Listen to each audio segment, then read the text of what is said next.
Hello, everybody. Phyllis Cole-Dai here, host of the Raft, and I'm delighted that you're here and celebrating with us the publication of Fused, the latest poetry collection by Gloria Heffernan, and we're just going to celebrate poetry in general and Gloria Heffernan as the beautiful spirit that she is. I think we can all agree that in these turbulent times that we're living in, poetry is good medicine. It brings comfort, it brings reassurance, it brings strength. It gives us a refuge to recharge so that we can go about the business of being kind to one another and resisting that which is not kind. So thank you for being here to charge your batteries. And if you're joining us on replay, you're no less a part of the proceedings here. We're glad for you. We had nearly 100 people who registered for this event, and that speaks to the power of Gloria's work and that we bring one another in the community of poetry. Before we get started here, I would just like to make a few announcements. Um, First, there will be door prizes tonight, so don't leave too soon. The door prizes will be given at the end, and you must be here in order to claim your prize.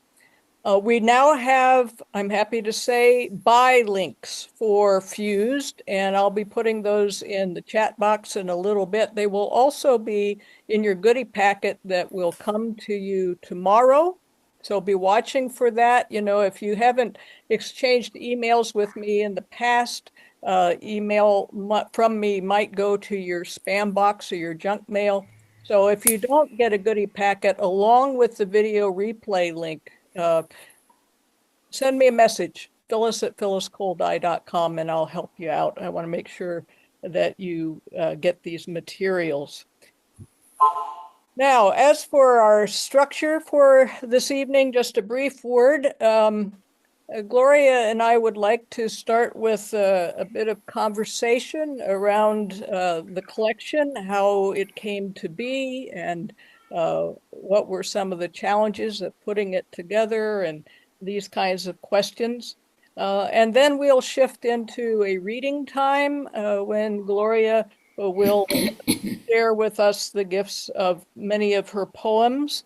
And finally, we will have a nice time of question and response. So you'll be able to dialogue directly with Gloria. You'll be able to raise your hand virtually. If you raise your hand like this, we're likely not to see you. So use the icon for the raised hand down in the, well, on my screen, it's in the bottom of my Zoom screen, or put your question in the chat box and we'll try to monitor that. However you can get us our attention, please do so. All right. And then at the end, we will, as I said, do the door prizes. So we have a full evening, time to launch into it.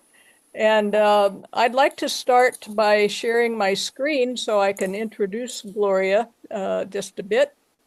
I first became aware of Gloria after the publication of Poetry of Presence Volume 1, which I co-edited with Ruby Wilson. After that had come out, Gloria sent a note of appreciation to Ruby and me for that collection, this part of the generous spirit that she has. And then she also said, you know, I've been leading some workshops out of this anthology, and maybe we could create a companion volume that other people could use. And so that was how Exploring Poetry of Presence was born, a companion guide for readers, writers, and workshop facilitators. It's a rich resource if you want to dig deeper into poetry of presence. And so Gloria and I began to establish a working friendship at that point. And of course, that's not the only book that Gloria has done. Among others, she has publish What the Gratitude List Said to the Bucket List. Don't you just love that title? And then we have Peregrinatio, Poems for Antarctica. We were able to post a reading from that book not long ago on the Raft. So Gloria is a busy, busy person. And of course, tonight we're here to celebrate FUSED. Isn't that a beautiful cover? And as I said, I'll be putting the buy links in the chat and also in your goodie packets that you'll get tomorrow.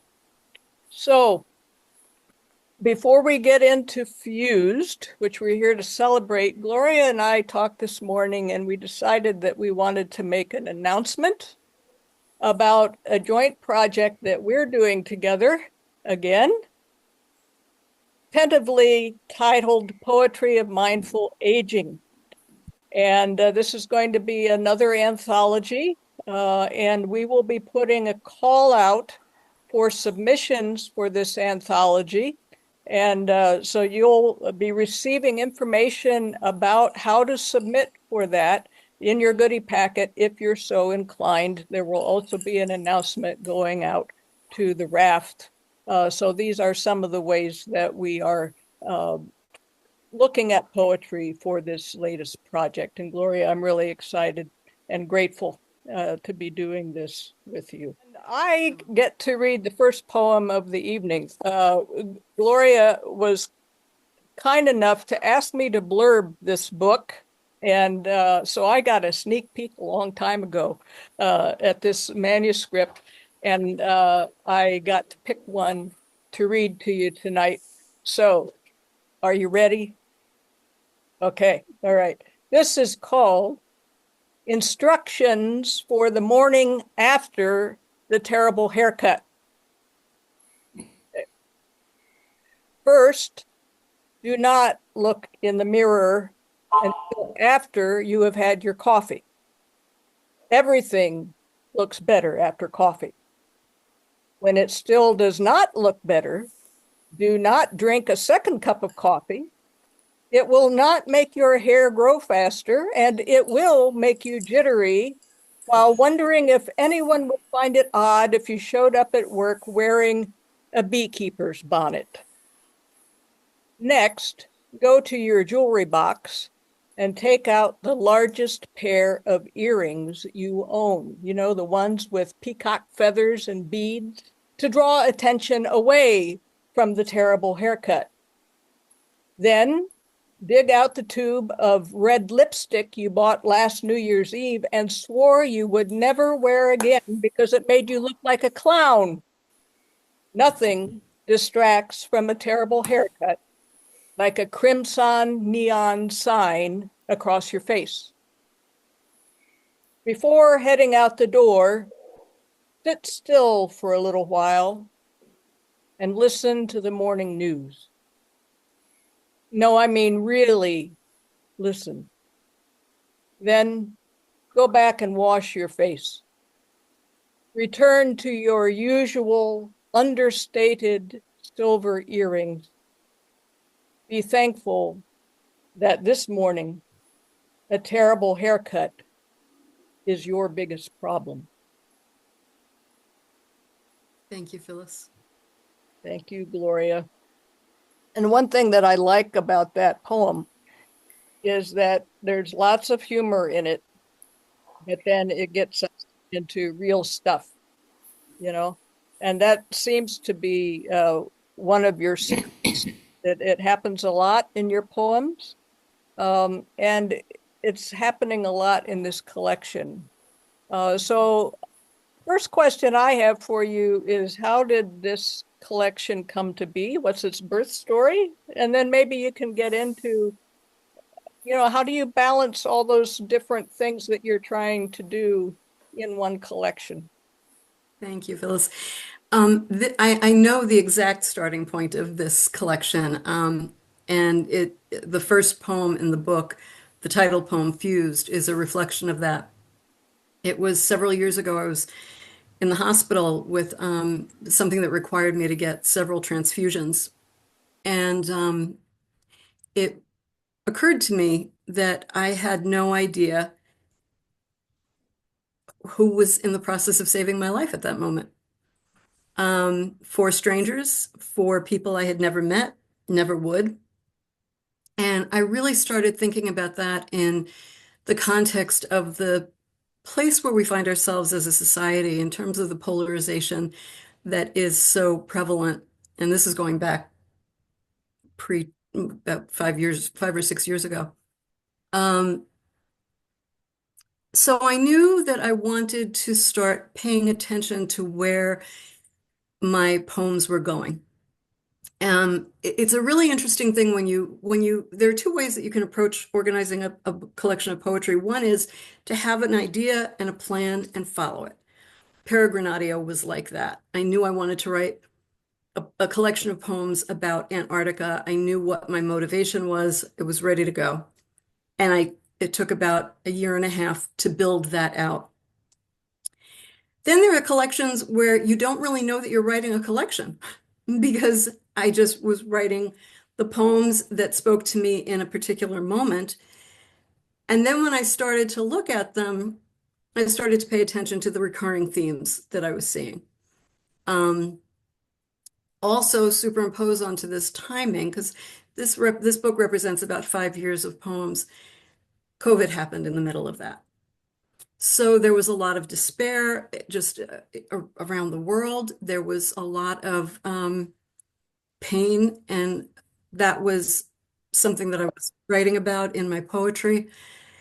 And I started to notice where there were patterns, and I'm always resistant to phrases like this.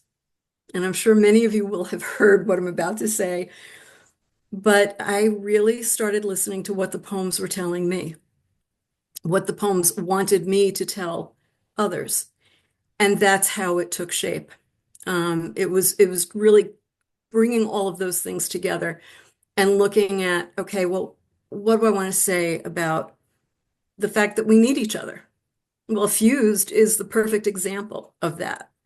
And what do I want to say about the importance of family and the importance of friendship? And what do I want to say about surviving this period of lockdown? So all of those things started, I'm started finding the connections between those poems and those ideas. And then the other thing that happened, and Phyllis, you've just pointed it out, I had a lot of really sad stuff. And if you're familiar with 19th century American literature, one of the devices that the narrators would often use is they would start by saying, "Oh, gentle reader." And I thought, I need to try being gentle writer here because otherwise people are really going to be in rough shape by the time they get to the end of the book. So that was the other thing, just weaving into that poems that had a little bit more uplift, a little bit more humor, and trying to strike that balance. It's really putting together a poetry collection. And my husband is here on this Zoom call, so he's going to laugh when I say this. It's choreography. And it's funny for me to say that because I'm the world's worst dancer, but I'm a really good choreographer.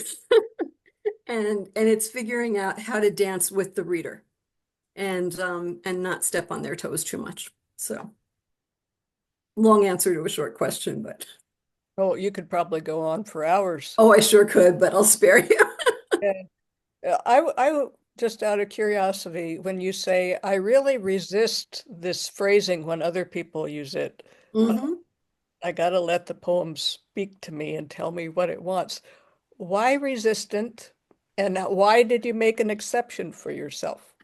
Um, I think that sometimes I hear that as a little bit contrived, and and I want to think and I want to think that I'm in charge of my writing, which which is a wonderful fallacy to live under.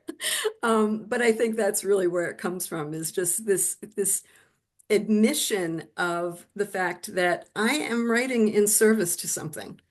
I'm not calling the shots. And and that's a wonderful feeling. But it's also I think it also begs a bit of humility as well. And so I try to I try to be that way. Hmm. A lot of your poems are narrative. Yes. Uh, do you know why you're drawn to narrative poetry and why you continue to write a lot of it? Okay, so this one goes way back. Um, I love story. I love stories. And apparently, I loved stories before I knew what they were because I know that I was 5 years old when my mother said to me, go write a story. And she said it frequently. And it wasn't until later that I realized it was a very affirming and creative way to say, you're talking too much. Go write it down. And I've been doing that ever since. But I love story. I love characters. I love things that have, I love things that ask you to root for somebody. Mm. And I think that narrative poetry gives me the opportunity to do that. At least the narrative poetry that I write, because it's usually in celebration of whoever the main character of the story is. That's often my mother. It's often my husband. It's often my niece and my great nephews. And it's I think that stories are a beautiful way of celebrating the people we love. Mm. And where does the humor come in? Well, I love to make people laugh. And it's humor is a risky business because you can think you're saying something funny and have it fall flat. So I'm always so incredibly gratified when people do find something that I've tried to make humorous, um, find it funny. Hmm. It's not like a poem has a punchline. No, but it does have a turn. It usually does have that moment where it wants to take the reader by surprise. And sometimes, I sometimes use humor in that moment as well. Mm. So it's something that's uh yeah, I mean, the answer to just about every question that you're asking is love. I love writing. I love it when people say that something that I've written has touched them in a meaningful way. And I love making people laugh. Now, if you do buy the book, I will warn you, there's a lot of stuff that won't make you laugh, which is what makes the humor that much more important because I really believe that we are at such a critical juncture in our world, in our country, that if we don't find things that can make us laugh, if we don't find humor and gentleness and optimism, I think that that's a hopeless situation.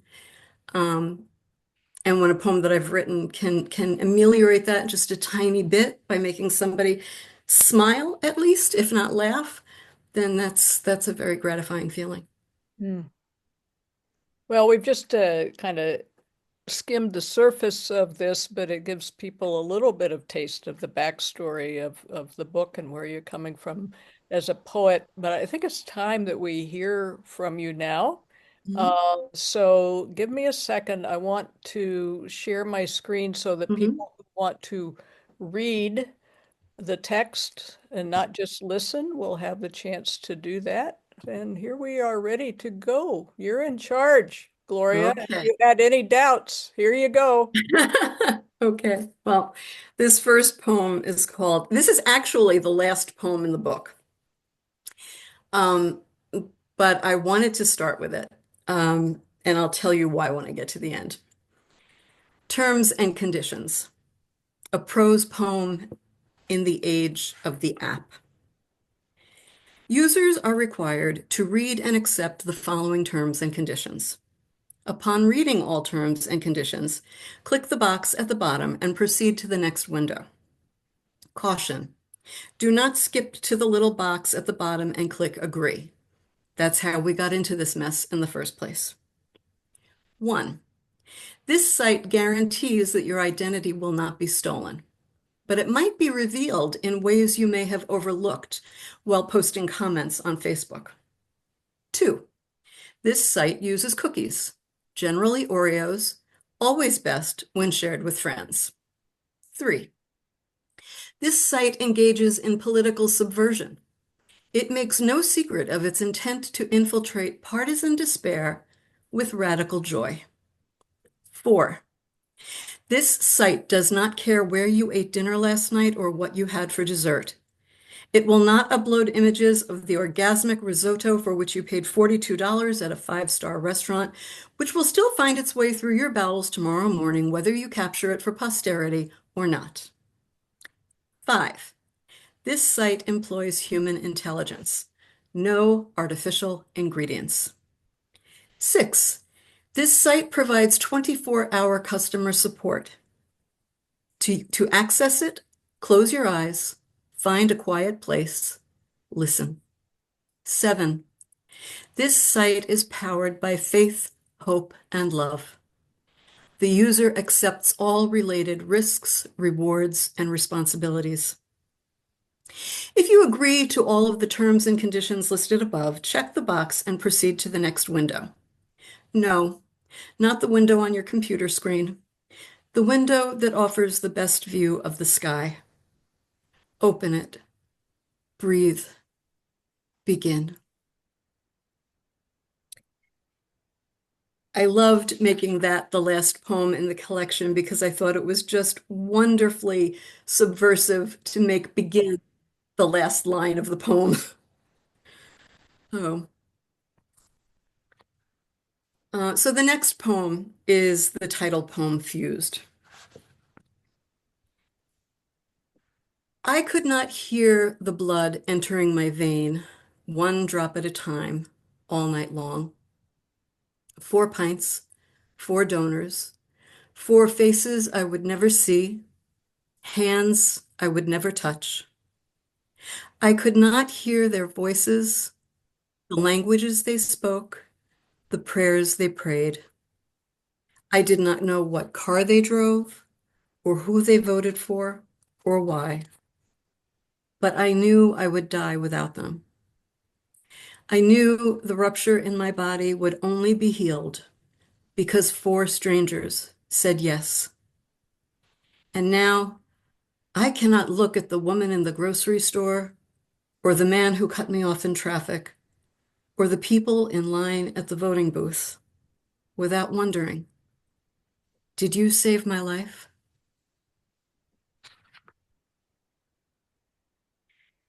The next poem is modeled on a poem by Ada Limon called The Quiet Machine, and this is The Hope Machine. I'm learning so many different ways to be hopeful, to ignore all the logical reasons that tell me to accept despair as a given, to wake up in the morning and still brush my teeth and wash my face and sprinkle my coffee with cinnamon. I am learning to hope because the children I love need to see me sitting beside them in the boat, oar in hand, rowing with them on the river that carries us all. I am learning to hope that hope is not a feeling but a decision, and one I can make every day, just as naturally as I decide to wear a coat when it is cold out or eat soup when I need nourishment. I am learning that hope is food and water and air and breath. I am learning that hope is not the thing with feathers, but rather the thing with sturdy shoes that walks out into the elements and keeps moving over the broken sidewalks and the mud puddles and the snowbanks and the fields of grass and whatever terrain comes along. That is how this machine works. Gloria, if I may interject, I love how you're in conversation with Ada Limon. And I just want to put a word in. If you have not seen Ada Limon's final address as the U.S. Poet Laureate to the Library of Congress, which just happened, I think, last week, please Google it and watch the video. She talks about the public and private power of poetry in a way that is very hopeful and necessary right now. So Yeah, I'll look that up. Thank you. that's for everybody there. If I remember, I will put it in your goodie packet Oh, tomorrow. thanks. That's great. This poem I want to dedicate to Karen Hoffman because I know it's one of her favorites. Animal Grace. I have tried all the prayers my mother taught me, kneeling by the bedside when I was 5. They're all good, but they've never felt like me. I have tried namaste and shalom and amen because I know words matter and I want to choose wisely from the lexicon of peace. But it wasn't until I saw the three-legged pit bull bounding across the playground that a prayer rose to my lips that finally said, yes, this is my psalm. This is the hymn I will carry in my heart until the day I die. And so I begin the day with these words. Dear Lord, let me greet every person who crosses my path as if they were a dog. Let my face light up with joy and curiosity. Let my hand reach out with tenderness and care. Let me see and celebrate their eagerness to love. Let me offer up bowls of food and soft blankets. Let me pause and gaze into their deep, warm eyes. Let me trust their capacity for goodness. When I find a person who has been mistreated, who growls like a hungry cur in a dark alley, let me approach cautiously, but approach nonetheless. When I see one who is hungry and trembling in a doorway, let me share with them whatever is mine to give. Let me love first and ask questions later. Let me see in their eyes the answer to the only question that matters. No matter the pedigree, no matter the mix, let me see a creature whose only job is to be loved.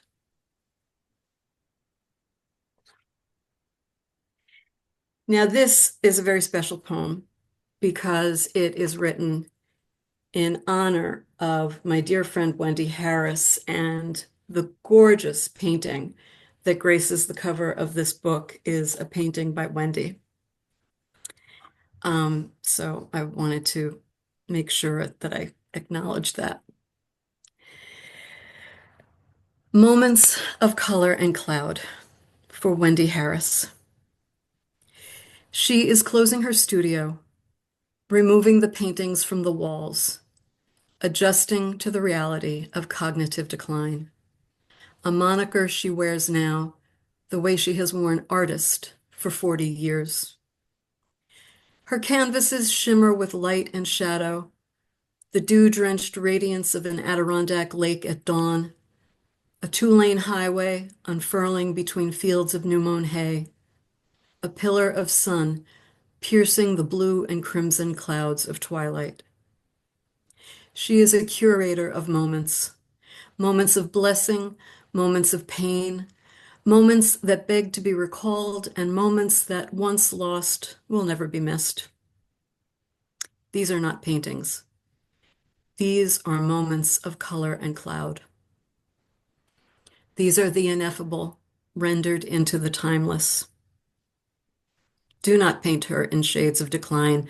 Lost keys, irretrievable passwords, a pot left too long on the stove, a face untethered from a name, an inventory of evidence that verifies the diagnosis. But a diagnosis is not an identity. She is not a portrait of decline. She is a landscape in transition, picking up a new brush, capturing a new moment, and another, and another. She is an alchemist who has spent her life transforming paint into gold. Now she faces a new canvas on which she will transform loss into discovery.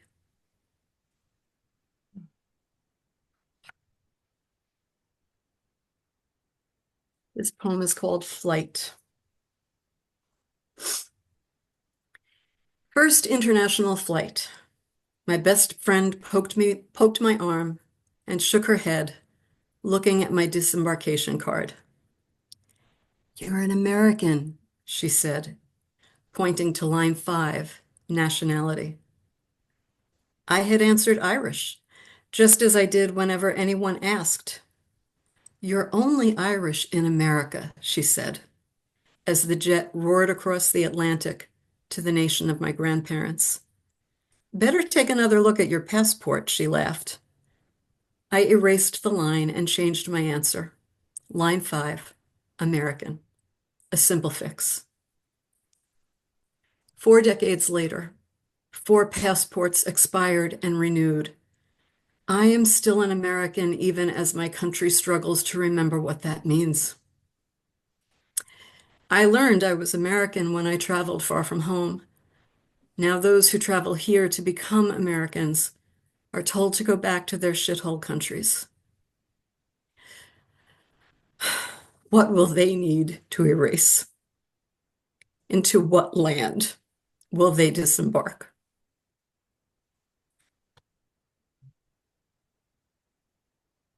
Another prayer to Saint Anthony.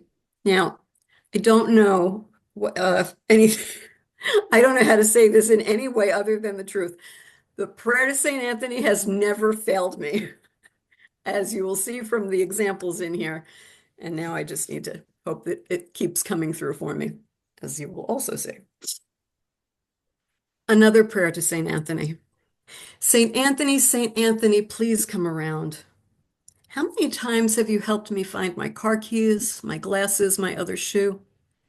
Something is lost and can't be found.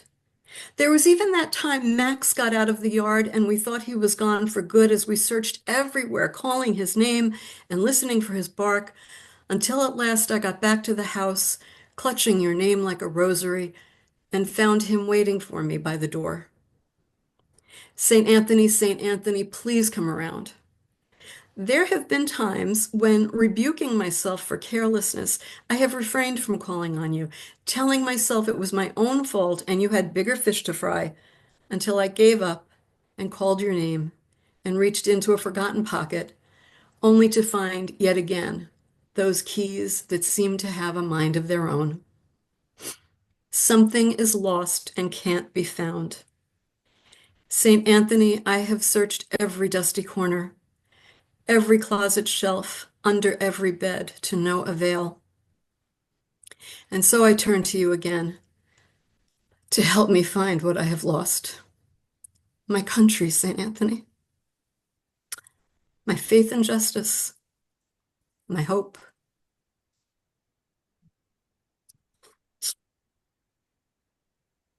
This happens from time to time. Just, I'm glad. just Glad. I need a think, second here. yeah, Okay. Now that I know, now is the time to know that all you do is sacred. Hafiz. My production assistant. Thank you. That's Jim, my husband. thank you, Jim. He's I he's hope been he through paid this a you time or well. two. It's customary ritual. Now that I know. And this is a poem that was inspired by a poem that I first read in Poetry of Presence, so it's special on numerous levels. Now is the time to know that all you do is sacred. I will live today as if I know that all I do is sacred. I will shower under clean water that purifies all it touches, including this body that I too often neglect. I will pour my coffee and yours as if each mug were a chalice brimming with a holy offering. I will make my bed with cool white sheets like Irish linens spread across an altar. I will fold our clothes like origami cranes and arrange them like ceremonial vestments. Hafiz says he is a divine envoy upon whom the beloved has written a holy message. I unfold that message like an ancient scroll and find the only truth I need to know. If I do everything with love, each chore is a sacrament. I would like to read this one then as the Okay, last one, all right. because this one's very special and it's for a poem that I've written for two very dear friends who happen to be here this evening. Okay, wonderful. Sometimes the muse. Sometimes the muse is an 87-year-old man with Alzheimer's who clutches the greased rope of memory long enough to call and say, "Remember that thing you said about God and trust? That was good. Write a poem about that." A poet himself, he doesn't remember that he once wrote about the sequence of flowers blooming 17 miles a day as spring travels from south to north. But he remembers that you asked him if he still prays. He remembers that you asked him to channel his trust in God into trusting the loved ones who remind him daily that who he was remains who he is, even if he forgets their names.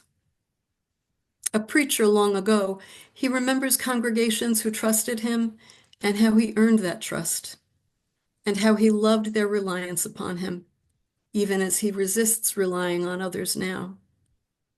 Remember that thing you said about sadness and about my wife crying about the disease and not because I let her down? That was good. Write a poem about that. To dialogue with Gloria, use the raise hand icon that may be at the bottom of your screen, or put something in the chat and I'll try to see if I can find it there. And please don't be shy. This is a rich opportunity to ask, comment. We have a comment from Annette Grunseth here saying, Gloria, oh wow, your poems cut to the core, love every poem. You have a lot of thank yous and compliments flowing in. Thank you very much. Yeah. Means a lot to me.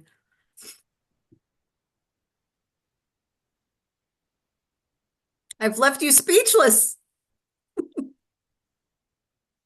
Karen, I saw you unmute. Are you coming? Yeah. Yeah, She way said to you go. left. She said I left you speechless, and I was like, you did, but I better say something. Those were gorgeous. I mean, I appreciate you thinking of me and remembering how much I liked that one poem that you read, but you're just packing a wallop tonight.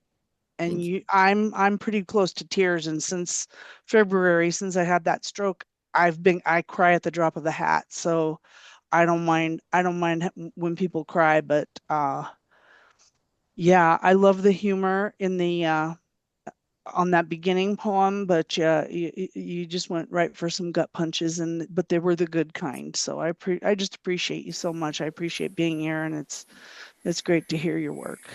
Thank you so Hear much. you read it yourself. Thank you. Annette,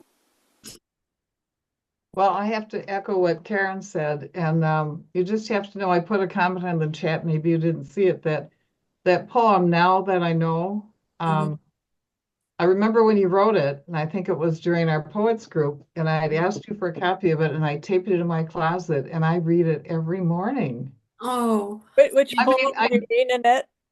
pardon? Which poem are you referring to? Now that I know, the one about everything Uh, is sacred. How did I know that everything I did was a sacrament? Because I'm going through my morning routine. And I read that poem every day. Honestly, it just it's made my life better ever since you wrote it. And that was I don't know, maybe 2 years ago. thank you And so I guess I feel that way about all your poems because they go right to the core and talk about things that are going on right now that I'm feeling, and I don't want to lose hope. And you're giving hope through poetry, and there's nothing better than that. Thank you very much. One of the ways that she gives gives hope is by acknowledging that she's lost it, which is wonderful how the paradox kind of works and the irony works in your poetry, Gloria. Thank you.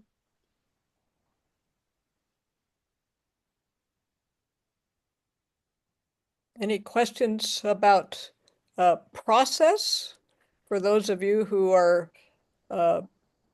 curious about the process of putting together a collection? Phyllis, this is Chris. Hi, Chris. Can you hear me? Yes. First of all, thank you for hosting this, and thank you to Gloria, especially just so many lovely moving poems. The question I had put in the chat was about the process. I was going to ask Gloria, did many of her poems just sort of come to her and come in one sitting, or do they involve coming back to it, rewriting and Each so one. much? Yeah, over time. The answer to that is both. A lot of them come and I just can't stop until it's done. But even in those poems, even those ones that seem to come in a rush, there's always the craft component of it that comes afterwards, the revision, changing sequences of things, um, sharing it with my first reader, my husband Jim, who is utterly fearless in telling me when he knows that I'm like not there yet.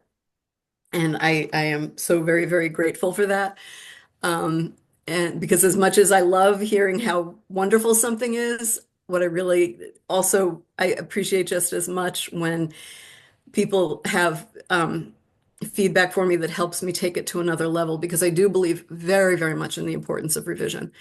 I'm also fortunate to be in a poetry group that we started 9 years ago called Poetry as a Spiritual Practice.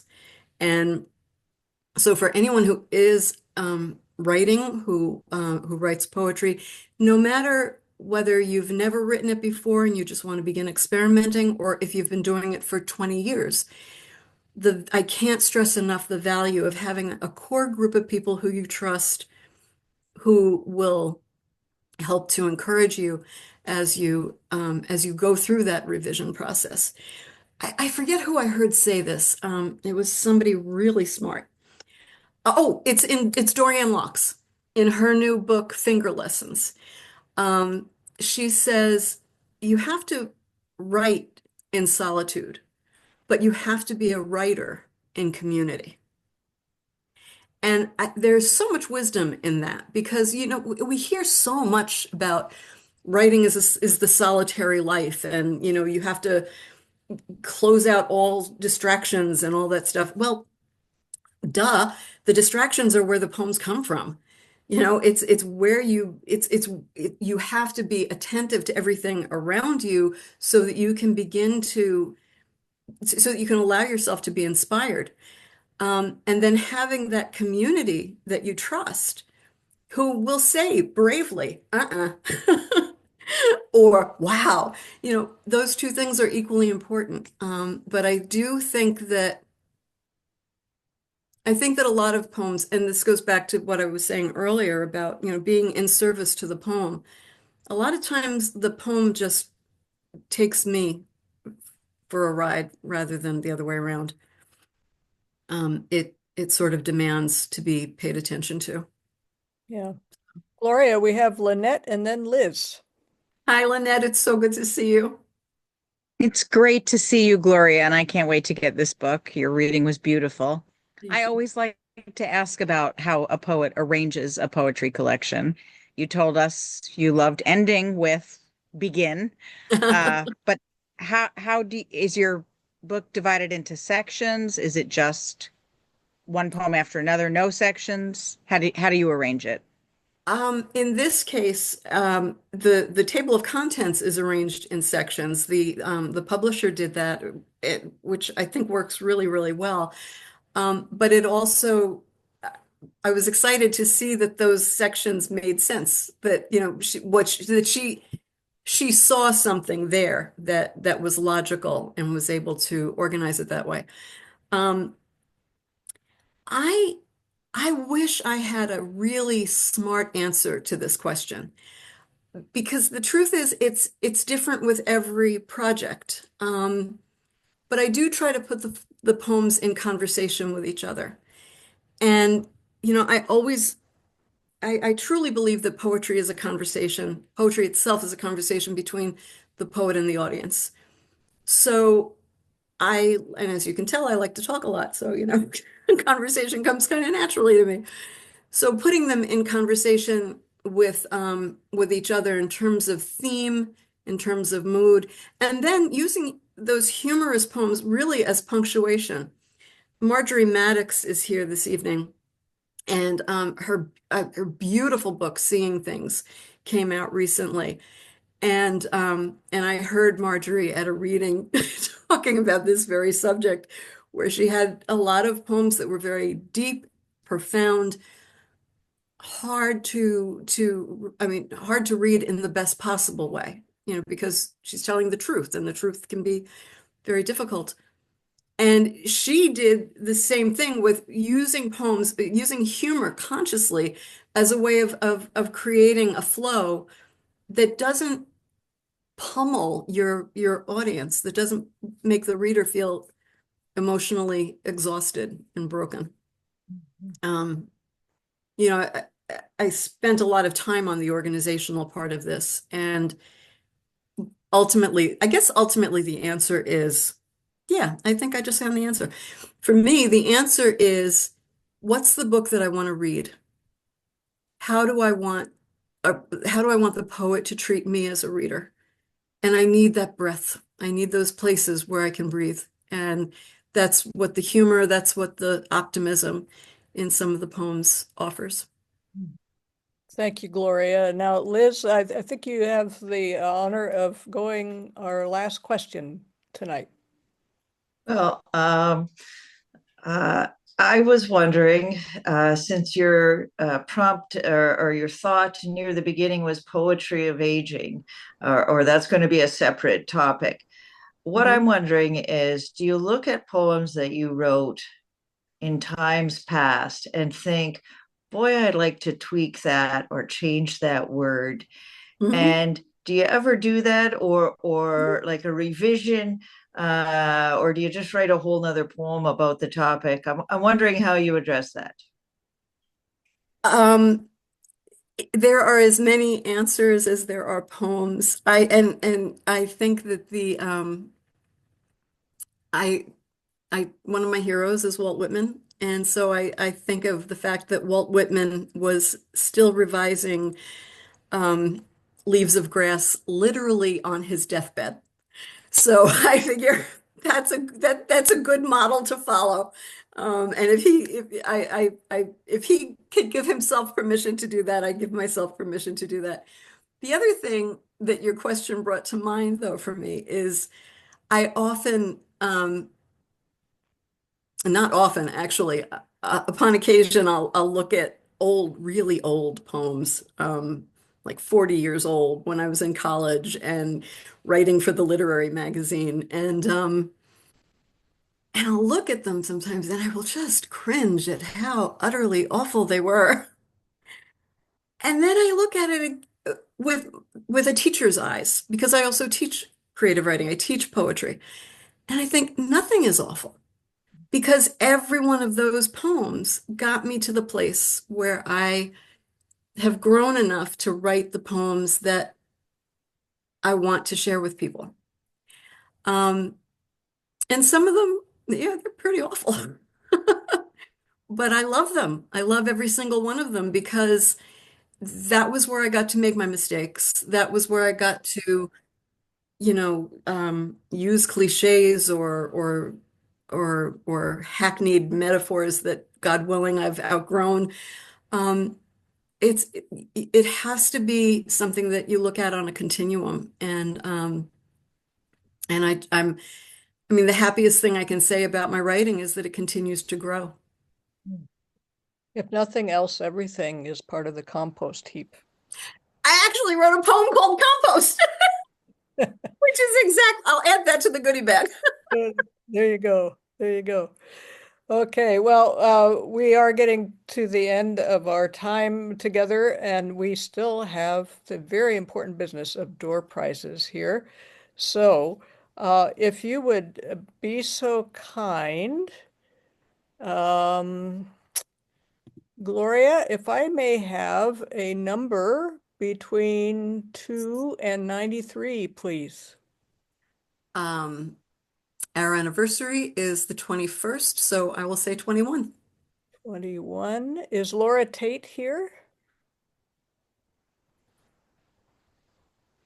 No. Okay. So we're going to take the next person. That would be Dan McKinley. Is he still here? He was here earlier. Mhm.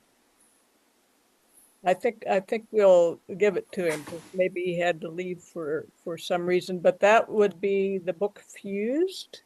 And then you have also offered, I think, a copy of Peregrinatio, have you not? Yes, I have. So another number, please. 50. 50. Paula Ford, does she happen to be here? I didn't see her name tonight. So we're going to take the next person, and that would be Lynette Sweeney. And That's exciting, but I own Peregrino. well, Thank you. I think you'll have the chance to give it to a friend. Well, do you have what the gratitude list said to the bucket list? No, And I I'll do send you not. that. I'll send you That's that. great. Thank you. Okay, you'd rather do, okay, bucket. So, Lynette, if you could do me the favor of sending me your mailing address. And I think I have one for Dan. So I think we're all set on that score.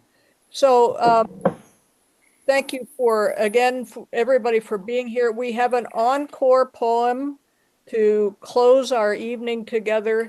Again, watch tomorrow for your goodie packet and the replay, and then watch for whatever might be coming next on the raft. We never know.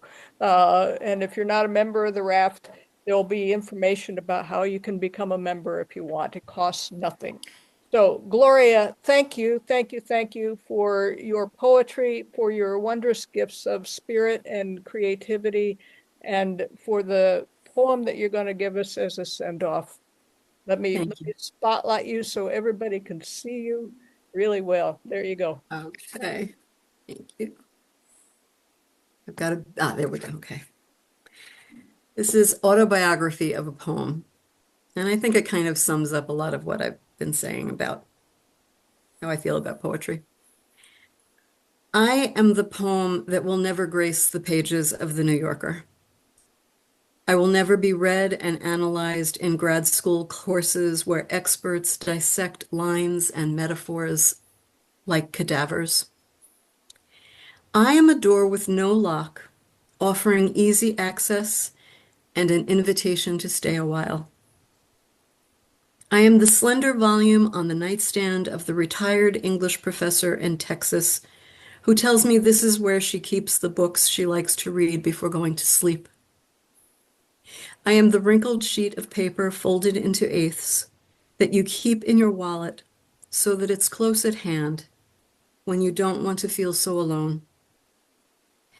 I am the poem you sink into like the overstuffed chair in your grandmother's parlor. I am not famous or complicated or especially brilliant. But if I have ever made you think and feel and revisit me when you needed company, I have lived a good life and done my job. So thank you all so much. It's been wonderful being with all of you. Thank you. Thank you. Thank What a you, wonderful Gloria. reading. Thanks so Thank much. you, Gloria.